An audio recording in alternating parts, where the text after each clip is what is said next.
Bismillahirrahmanirrahim. I am Rauf Ahmad Farooqi. Today in this video I am going to delve into the detail of consonance. Consonance is a figure of speech which is used in literary works to attract the attention of the readers. It is used to create the musical effects in the literary work. For example, the poet or the writer use this literary technique in poetry or any writing to create musical effect. This musical effects creates the easiness for the readers to remember that piece of literary text.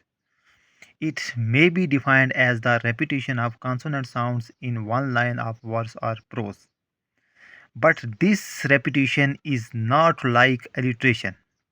Alliteration is defined as the repetition of consonant sounds in the beginning of the word in one line of prose or verse, whereas consonance is also the repetition of consonant sounds in one line of verse or prose, but this repetition may occur at any place, not in the beginning of the word. For example, we have examples of consonance and alliteration.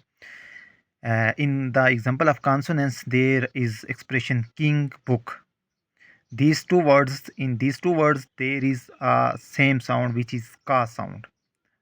King, book. But in king, the king ka sound is in initial position of the word, whereas in book the ka sound is at the end of the word.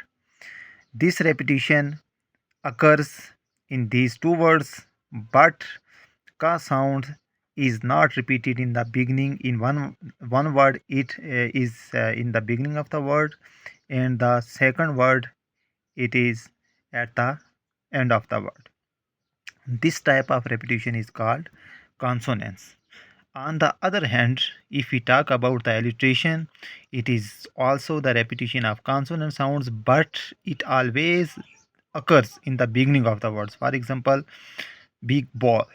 In these two words, the ba sound is repeated, but in these two words, the ba sound is repeated in the beginning of these two words. Sing song. Sing song, in these two words there is sa sound which is repeated two times but in the initial position of these two words. This type of called alliteration. This is the difference between consonance and alliteration.